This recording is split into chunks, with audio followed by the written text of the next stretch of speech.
Chapter 9. Back to Cleveland. We were staying at a friend's house not long after the earthquake, and out of the blue Eazy-E called on the phone. I answered and put Krayzie on the line. Krayzie Bone dropped a rap to him, and Eazy said, "All right, you all come and see me.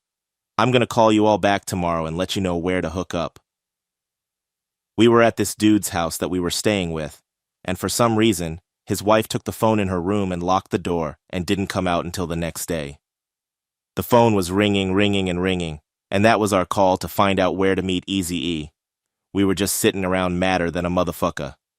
Everybody was upset. Then we heard Eazy-E was going to perform in Cleveland at LeVerts, a club run by Gerald LeVert and Sean LeVert, who have since passed away.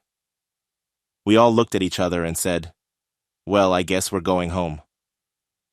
We rode the Greyhound home, and the day of the show, we tried a thing called wet, which in the hood was a new drug. People were breaking into funeral homes and morgues and stealing embalming fluid. They would dip a cigarette or a joint in the fluid and smoke it.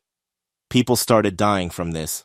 The evening of Eazy-E's show, we all tried wet, and it was a crazy-ass experience. A brother by the name of T-Rock saw that we were high, and he stopped us on the corner. He was like, "Okay, this is how you come down off of this." He gave us a marijuana joint, not laced, and he said, "Smoke this," and we gradually started coming down off of the stuff, but it was still lingering. Then we finally made it to LeVerts. This night, Eazy-E was the headliner, so Lazy gets at me and said, "Let's go to the back to meet Eazy-E." Then we ran into one of his boys, DJ Yella, who was standing by the door and said, "Who are you all and what do you guys want?" Lazy leaned around him and yelled out, "Eazy, we the dudes from Cleveland who were on the phone." Eazy said, "Bust some shit." So little Lay busted some shit, and E said, "You niggas come back here." E told us to bust the rap from the phone, so Krayzie did, and everybody in the room was just silent. We talked about everything we could accomplish together. So after finally meeting Eazy-E and letting him know we were ready to make music with Ruthless Records, he offered us plane tickets to Los Angeles. We had never flown before and preferred bus tickets, and that is how it went down.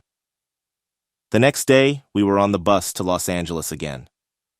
I guess you could say we knew the Greyhound route from Cleveland, Ohio to Los Angeles, California pretty well.